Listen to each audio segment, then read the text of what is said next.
Angin malam merayap pelan menyusuri hutan kecil yang sunyi di desa Gunung Jati.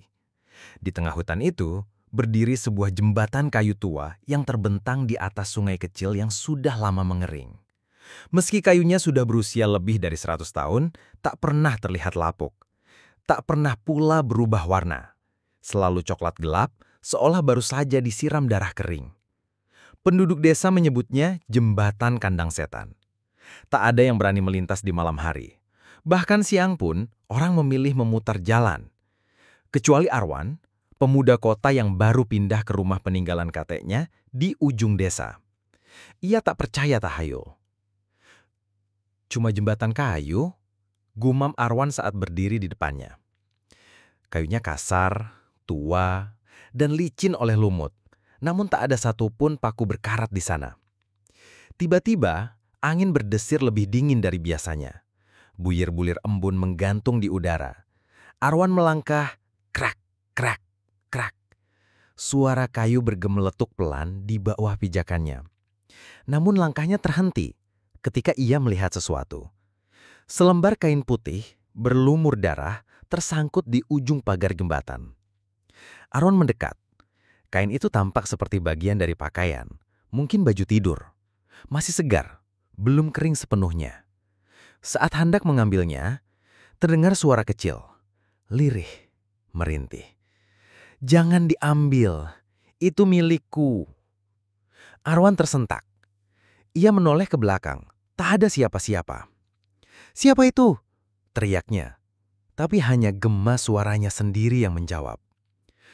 Suara itu terdengar lagi, kali ini lebih dekat.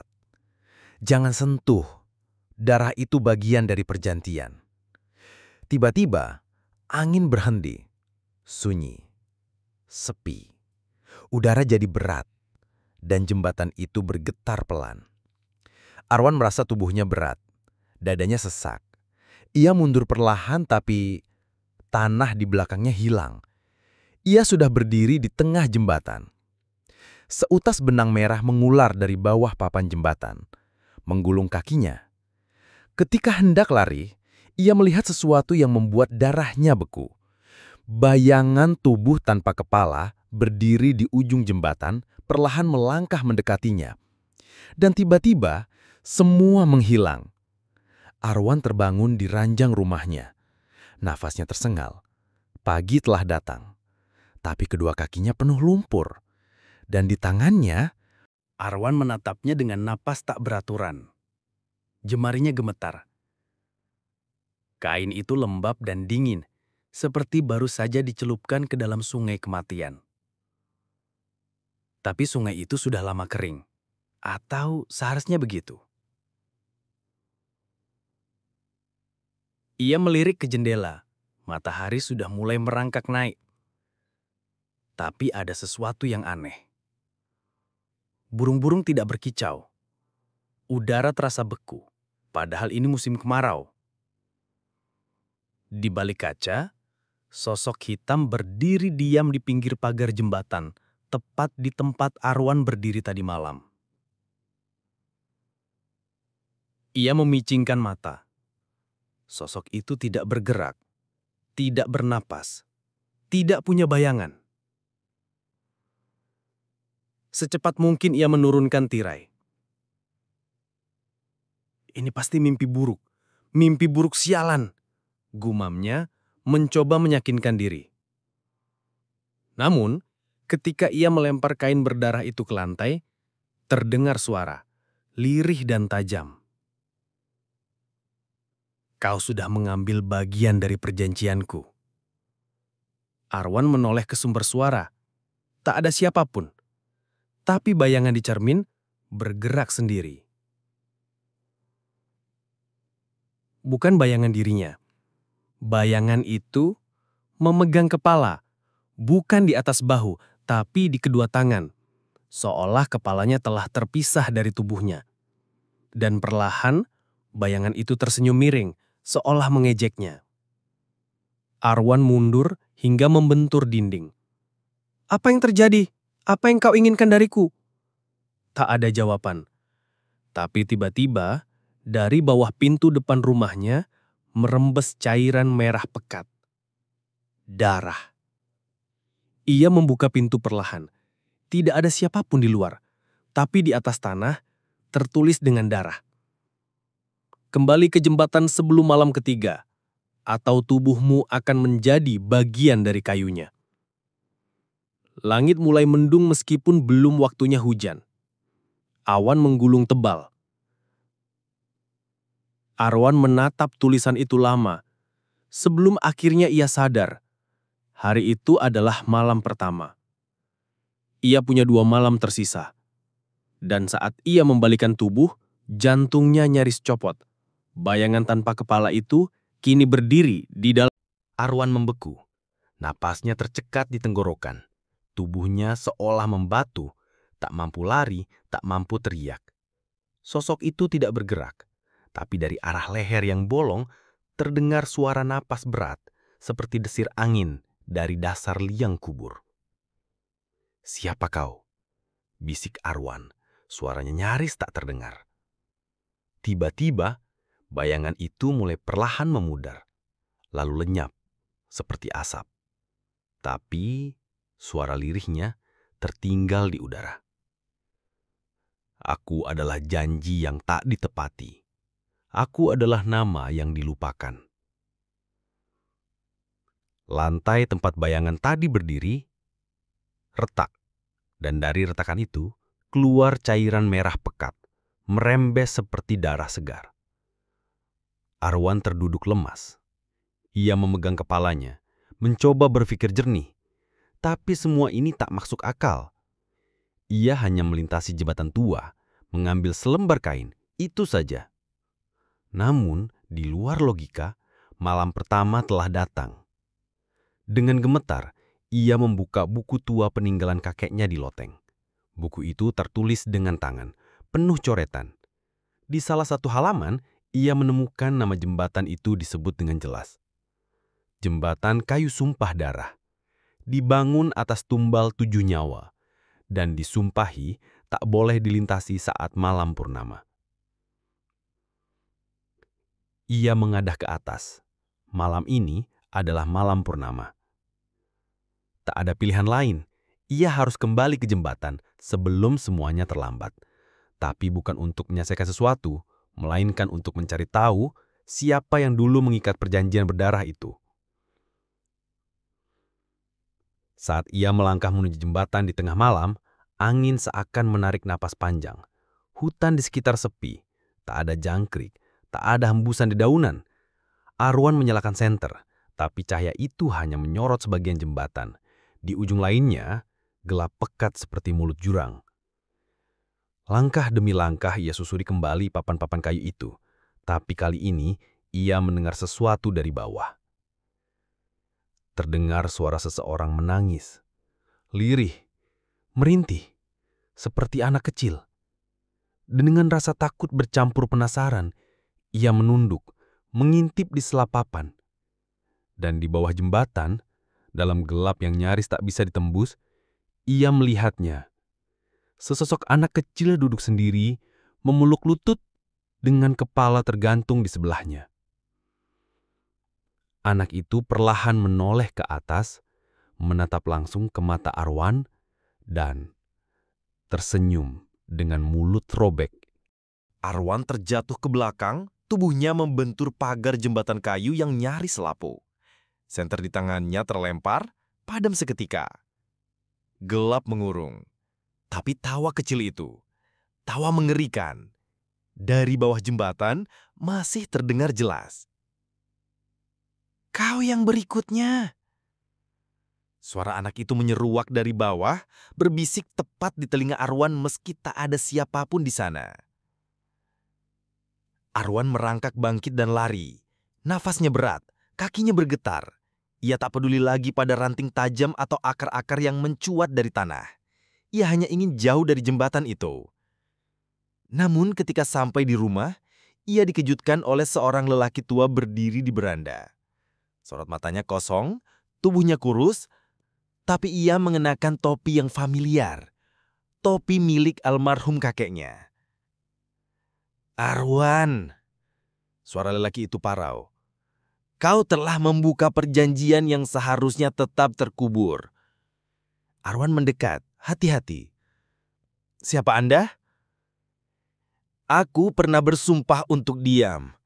Tapi sekarang kau sudah membuka pintunya. Maka aku harus memberitahumu sebelum malam kedua tiba. Lelaki itu menyerahkan selembar foto tua. Dalam foto itu, tampak sekelompok orang berdiri di dekat jembatan kayu, semuanya berpakaian serba putih.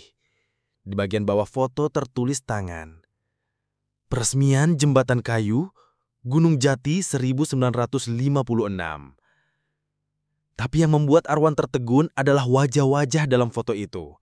Salah satunya adalah kakeknya.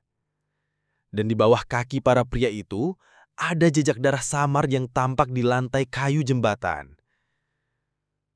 Perjanjian itu dibuat oleh 7 orang. Ucap lelaki tua itu, pelan. Darah mereka dikorbankan untuk kekuatan dan kejayaan desa.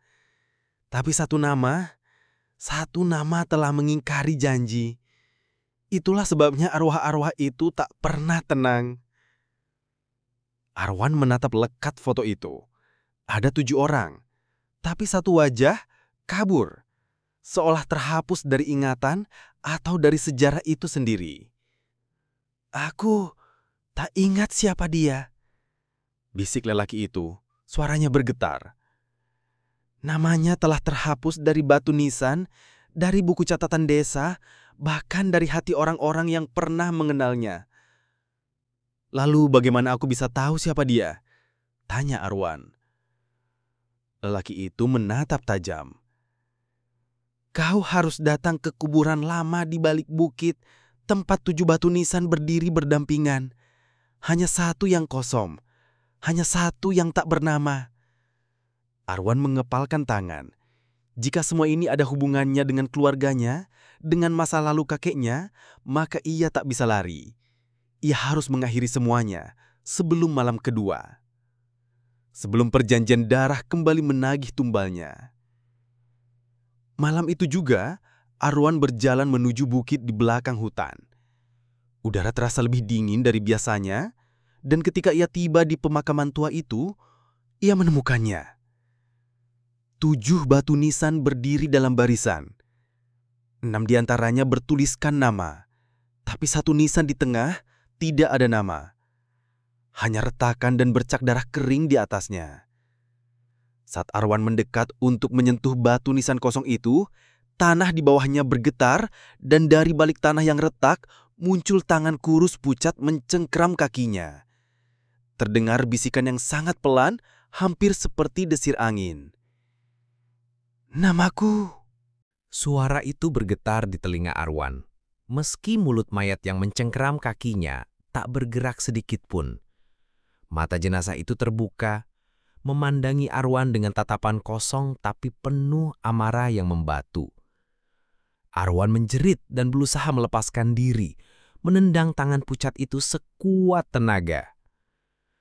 Setelah beberapa kali hentakan, genggamannya terlepas, dan tubuh mayat itu tertelan kembali oleh tanah, seolah tak pernah muncul. Arwan terduduk lemas di depan nisan tak bernama. Nafasnya memburu, keringat dingin membasahi pelipis meski udara begitu menusuk tulang. Langit di atasnya gelap. Bukan gelap karena malam, tapi karena awan merah darah menggantung berat, menutupi sinar bulan. Tiba-tiba, hujan turun.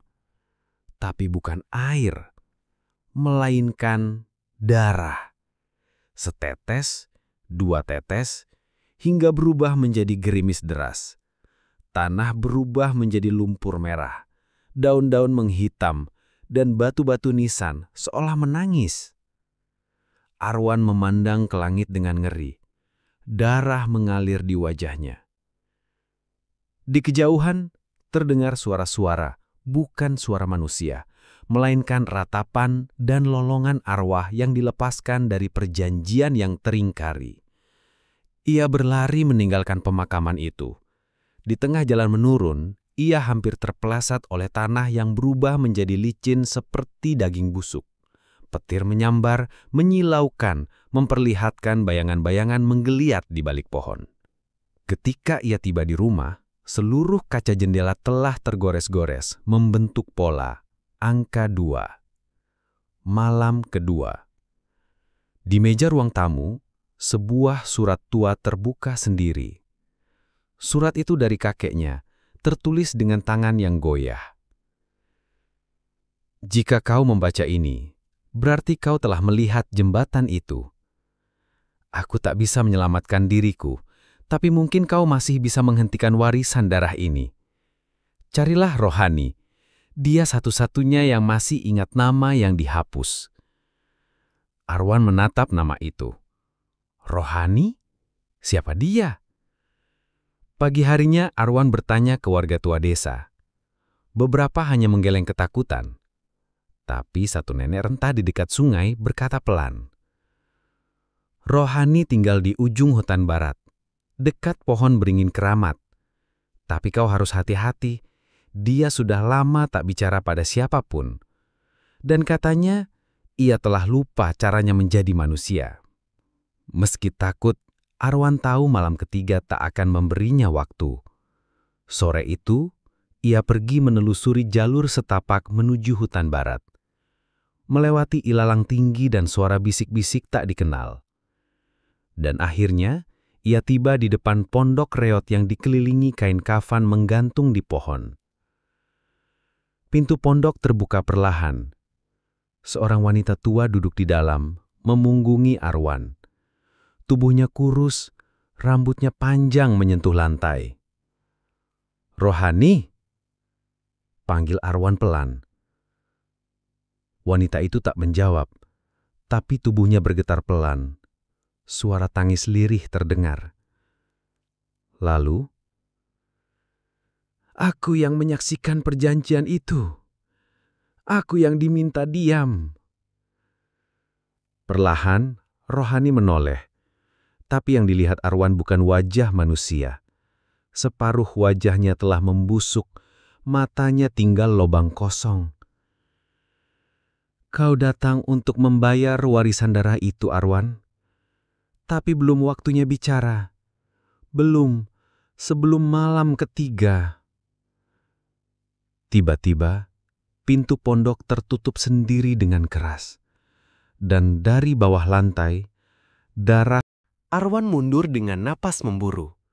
Lantai kayu pondok itu kini retak. Dan dari sela-sela papan, darah hangat menyembur perlahan.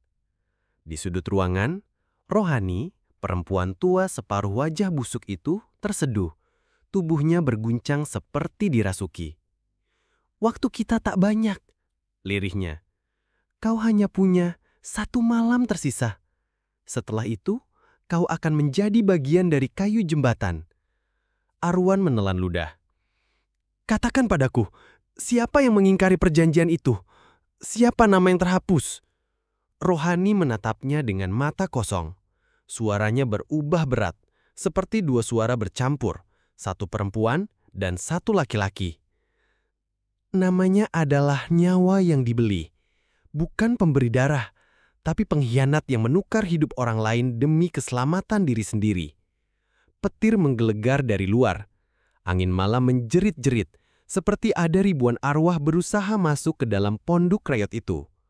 Rohani menggigil, lalu meraih sepotong tulang kecil berukir dari dalam kantong kainnya. Ini milik anak yang ditukar, yang tubuhnya dijadikan tumbal diam-diam. Ia tidak pernah disetujui, tidak pernah memilih, tapi darahnya mengikat semua sumpah. Arwan memandangi tulang kecil itu. Ukurannya seperti ruas jari tangan anak-anak, dan di atasnya terukir samar. M.R. Arwan tercekat. 2 huruf itu, ia pernah melihatnya terukir di belakang sebuah bingkai foto lama di rumah kakeknya. Foto seorang anak laki-laki yang tak pernah disebutkan siapa, hanya digantung di gudang, tak pernah dipajang. Seketika Arwan menyadari, tumbal yang dikorbankan bukan bagian dari 7 orang. Ia adalah korban diam-diam, dan pengkhianatnya adalah kakeknya sendiri. Dia menukar darah anak itu demi keselamatan dirinya sendiri. Itu sebabnya kau masih dihantui. Itu sebabnya jembatan tak pernah tenang. Rohani menggigil, lalu meraih sepotong tulang kecil berukir dari dalam kantong kainnya. Ini milik anak yang ditukar, yang tubuhnya dijadikan tumbal diam-diam. Ia tidak pernah disetujui, tidak pernah memilih, tapi darahnya mengikat semua sumpah. Arwan memandangi tulang kecil itu. Ukurannya seperti ruas jari tangan anak-anak, dan di atasnya terukir samar M.R. Arwan kecekat. 2 huruf itu, ia pernah melihatnya terukir di belakang sebuah bingkai foto lama di rumah kakeknya.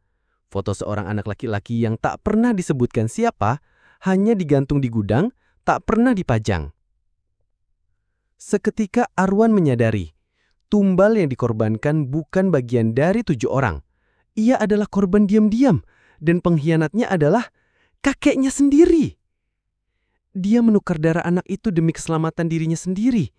Itu sebabnya kau masih dihantui. Itu sebabnya jembatan tak pernah tenang. Rohani menggigil, tapi sebelum ia sempat berkata lebih jauh, tubuhnya menegang. Matanya melotot, mulutnya menganga lebar, dan dari dalam tenggorokannya terdengar suara, bukan suaranya sendiri, tapi suara yang jauh lebih tua, lebih dalam, lebih mengerikan. Waktu pinjaman sudah habis. Darah menyembur dari mulut Rohani. Tubuhnya melayang dan menghantam dinding. Jeritanya berubah menjadi lolongan mengerikan. Seluruh pondok bergetar hebat. Arwan lari keluar tepat saat lantai pondok runtuh dan darah mendidih menggenangi dasar tanah. Malam kedua berakhir. Langit berubah merah. Di kejauhan, jembatan kayu itu kini menyala dengan cahaya merah samar, seolah hidup, seolah menanti. Dan suara dari kejauhan, entah dari angin atau bisikan tanah, menyampaikan pesan yang membuat darah Arwan membeku. Malam ketiga, tubuhmu menjadi gantinya. Jika tak ada pengganti, maka darahmu yang akan tertulis di kayu terakhir. Kata-kata itu terngiang dalam kepala Arwan, berputar-putar seperti doa kematian yang ditulis dengan darah. Ia berdiri di tengah hutan yang kini heningnya seperti kuburan. Pohon-pohon merunduk, tanah bergetar pelan, dan di kejauhan, jembatan kayu itu tampak seperti makhluk hidup, bernafas, menunggu, dan lapar. Arwan menatap langit. Purnama terakhir menggantung tepat di tengah malam. Ini malam ketiga, malam terakhir. Ia kembali ke rumah tua, membuka kembali semua dokumen peninggalan kakeknya. Di dalam laci terkunci yang hampir lapuk, ia menemukan sebuah kotak besi kecil berkarat. Di dalamnya, secarik surat tua bertuliskan tangan gemetar. Maafkan aku, dia bukan cucuku. Dia anak yang diserahkan padaku, lalu kutukar. Aku tahu, dosaku terlalu dalam. Tapi aku tak sanggup melihat anakku sendiri diambil oleh perjanjian. Jadi aku menyerahkan anak yatim piatu itu kepada jembatan. Dia tak punya siapa-siapa. Aku pikir dia tak akan dicari. Kini waktunya menagih. Jika kau membaca ini, Arwan, berarti darah keluarga kita adalah warisan kutuk. Dan kau harus mencari tumbal pengganti. Atau tubuhmu akan menjadi kayu ketujuh. Kayu terakhir. Arwan menghempaskan surat itu. Matanya memerah. Aku tak akan meneruskan dosa ini. Aku tak akan menyerahkan nyawa orang lain. Tapi, ketika malam makin menebal dan jam dinding berdetak ke arah pukul 12, jembatan mulai memanggil. Terdengar suara langkah kayu, padahal tak ada yang berjalan. Dinding rumah mulai berdarah, dan semua cermin memantulkan bayangan Arwan dengan kepala yang perlahan menghilang. Tubuhmu atau tubuh lain? Pilihlah. Terdengar bisikan dari balik ubun-ubunnya. Arwan terpaku. Ia menggenggam potongan tulang anak kecil yang diberikan Rohani. Ia harus mengakhiri ini. Tapi bagaimana? Lalu ia teringat sesuatu. Tubuh yang tak pernah dikuburkan. Anak yang dikorbankan secara diam-diam. Mungkin arwah itu belum tenang bukan karena ingin korban baru, tapi karena ingin diakui. Diistirahatkan. Arwan berlari ke jembatan dengan membawa tulang kecil itu. Setibanya di sana, udara seperti terbelah. Angin menjerit. Air sungai yang kering selama puluhan tahun kini mengalir lagi. Tapi airnya hitam. Dan di permukaan mengambang ratusan wajah-wajah tenggelam yang menatapnya. Arwan berdiri di tengah jembatan. Ia meletakkan tulang kecil itu di papan paling ujung, tepat di tempat kain berdarah dulu ia temukan. Lalu ia berkata keras, menggema ke dalam malam. Kalian menuntut nama? Ini dia. Dia bukan tumbal. Dia anak manusia. Dan malam ini kututup perjanjian dengan pengakuan, bukan dengan darah. Langit bergetar, jembatan mengerang, dan darah menyembur dari setiap sisi papan, dan sosok tanpa kepala yang selama ini membayanginya muncul. Tapi kali ini berdiri diam, tidak menyerang. Ia menatap Arwan lalu perlahan menyatu dengan papan kayu. Dan satu persatu suara jerit tangis menghilang, sungai kembali kering, angin berhenti. Sunyi. Lalu jembatan mulai retak. Arwan berlari sekuat tenaga saat papan-papan mulai patah dan runtuh ke dalam kegelapan. Dan sebelum semuanya benar-benar runtuh, ia melompat dan berguling ke sisi aman. Saat ia menoleh ke belakang, jembatan kayu itu runtuh seluruhnya, menjadi debu, hilang dari dunia. Arwan terduduk, nafasnya habis, tapi malam telah berakhir. Dan kali ini, tak ada yang tertulis di kayu. Arwan terduduk di tanah berlumur debu dan lumpur, menatap reruntuhan jembatan yang kini tak lebih dari puing-puing kayu patah dan arang hangus. Tubuhnya gemetar, keringat dingin membasahi punggung meski hawa malam sudah mulai reda. Hening. Untuk pertama kalinya sejak 3 malam terakhir, tak ada suara tangisan, tak ada bisikan, tak ada bayangan. Ia pikir semuanya telah berakhir. Tapi begitu ia pulang ke rumah, sesuatu terasa salah. Udara di dalam rumah masih dingin seperti peti mayat. Dan yang paling membuat dadanya sesak, dinding-dinding rumah masih terus mengucurkan darah. Arwan mendekat. Di dinding ruang tamu, darah itu menulis sendiri, kata-kata baru. Jembatan telah musnah, tapi perjanjian belum ditebus. Arwan mundur perlahan, wajahnya pucat. Apa maksudnya? Aku sudah menyerahkan tulang itu. Aku sudah memanggil namanya. Aku sudah menyelesaikannya. Tapi suara itu kembali muncul. Suara dari dalam rumah. Kali ini bukan dari luar, bukan dari jembatan, tapi dari bawah lantai rumahnya sendiri. Kau hanya menghentikan mulutnya, bukan mulut perjanjiannya. Arwan menoleh. Lantai ruang tengah yang dulu penuh debu, kini merekah, seperti retakan tanah yang menanti sesuatu muncul. Suara ketukan pelan, duk, duk, duk, terdengar dari bawah teratur, perlahan, seperti napas makhluk yang belum bangkit. Ia berlari ke loteng, membuka kembali semua catatan lama milik kakeknya. Di balik sobekan peta tua, ia menemukan satu halaman rahasia yang selama ini tersembunyi. Perjanjian itu tak pernah tertulis di atas kertas, tapi di atas darah. Dan darah itu harus dihapus oleh darah dari garis yang sama. Arwan mendadak paham. Ia bukan penebus, ia adalah kelanjutan. Perjanjian itu ditulis oleh darah keluarganya. Maka hanya darah dari garis keturunan yang bisa benar-benar memutusnya. Tangannya menggigil. Ia tahu apa artinya itu. Ia harus menyerahkan dirinya sendiri, atau menemukan sesuatu yang lebih tua dari darahnya. Namun sebelum ia sempat berpikir lebih jauh, sebuah suara pecah dari lantai bawah.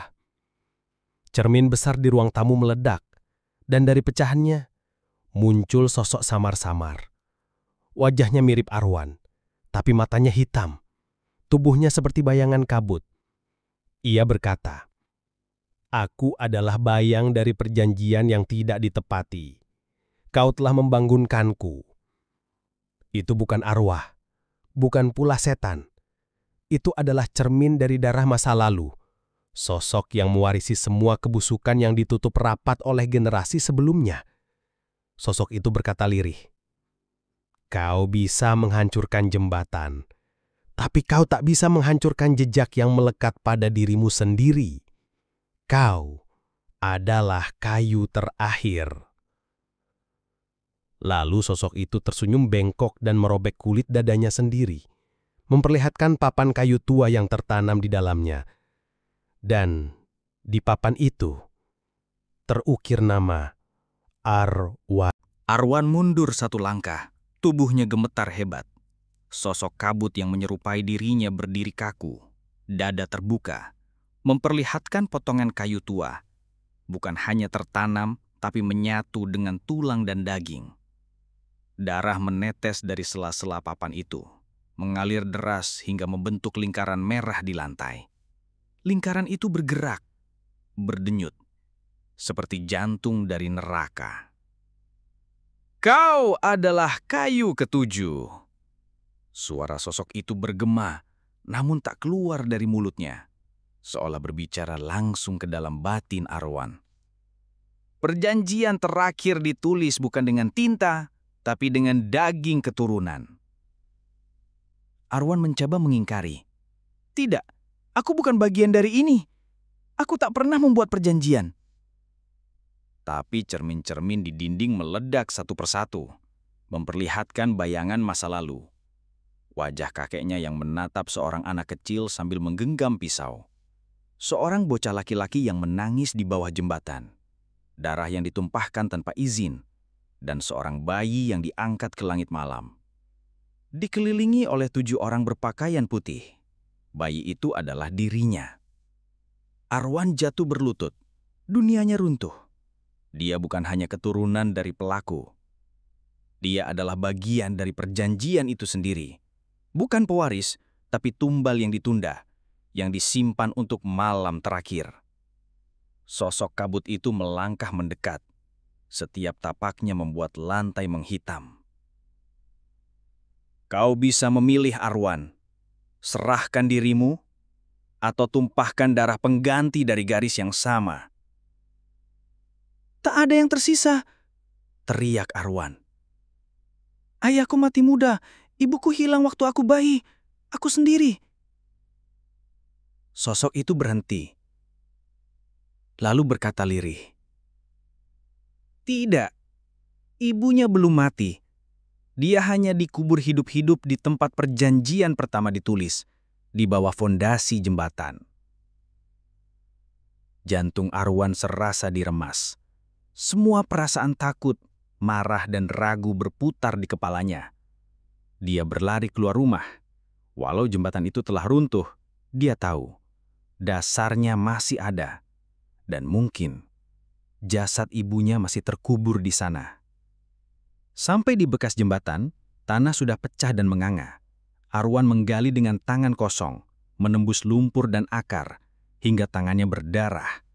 Dia terus menggali, hingga akhirnya tangannya menyentuh sesuatu yang dingin dan keras.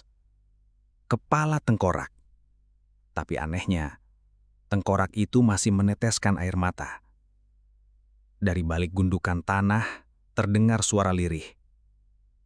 "Anakku." Arwan terhuyung. "Ibu?" Udara menjadi berat, tanah bergetar.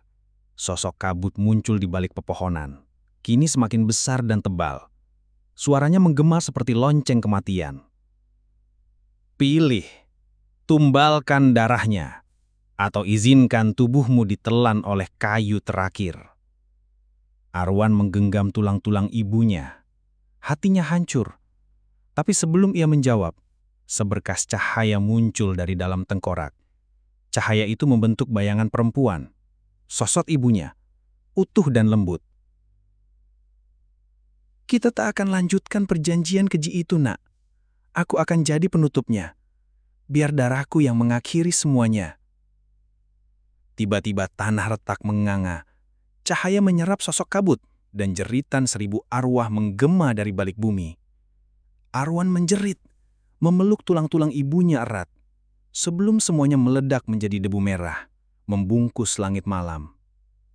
Dan untuk pertama kalinya, Arwan terduduk di tanah yang basah oleh lumpur dan debu tulang.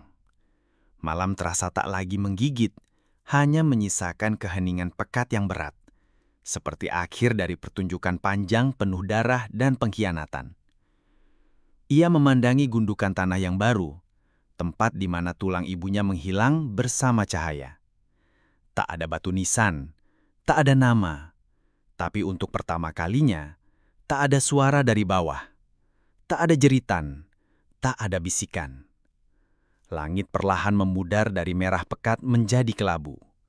Pagi menjelang, tapi matahari enggan menampakkan diri sepenuhnya. Seakan bumi masih ragu apakah kutuk benar-benar telah usai. Arwan kembali ke rumah. Rumah tua itu kini sunyi. Darah tak lagi menetes dari dinding. Cermin-cermin yang semula hancur kini hanya menampilkan bayangannya sendiri. Lelah, dekil, tapi utuh. Ia berjalan pelan ke loteng, membuka jendela yang menghadap langsung ke arah bekas jembatan. Udara segar masuk, dan untuk pertama kalinya, burung bersuara. Lalu ia menemukan sesuatu yang sebelumnya tak ada. Sebuah bingkai foto, tergeletak di sudut loteng, dibungkus kain putih bersih. Ketika Arwan membuka kainnya, ia tertegun. Di dalam foto itu, ada seorang perempuan muda. Wajahnya lembut dan teduh. Di pangkuannya duduk seorang bayi yang sedang tersenyum. Di balik frengkai tertulis dengan tinta hitam, "Untuk anakku yang akan menutup luka. Maafkan aku karena tak bisa menjagamu dari awal. Tapi semoga aku bisa menyelamatkanmu di akhir." Air mata Arwan jatuh tanpa suara. Ia memeluk bingkai itu. Tak ada kutuk yang bisa menghapus cinta yang bertahan di balik kematian. Beberapa hari kemudian, desa Gunung Jati mulai berubah. Orang-orang berani kembali melewati jalan bekas jembatan. Sungai kecil mulai mengalir lagi. Jernih. Anak-anak bermain di bawah pohon beringin tanpa dihantui bisikan. Namun rumah Arwan tetap sunyi. Ia tinggal sendiri, memilih untuk tak banyak bicara. Kadang ia duduk di beranda menulis di buku tua yang tak pernah ia tunjukkan pada siapapun. Di halaman terakhir bukunya, ia menulis kalimat penutup. Perjanjian berdarah itu tak butuh korban terakhir. Ia hanya butuh seseorang yang berani mengakui luka lama dan memaafkannya. Bukan untuk pelaku, tapi untuk yang tertinggal. Dan malam itu, saat ia mematikan lampu dan menutup mata di dalam rumah tua itu, angin berhembus lembut dari arah sungai. Di antara bisikan dedaunan, tak ada suara jeritan lagi. Tak ada darah. Tak ada kayu. Hanya hening. Di mana darah tak lagi dikenang.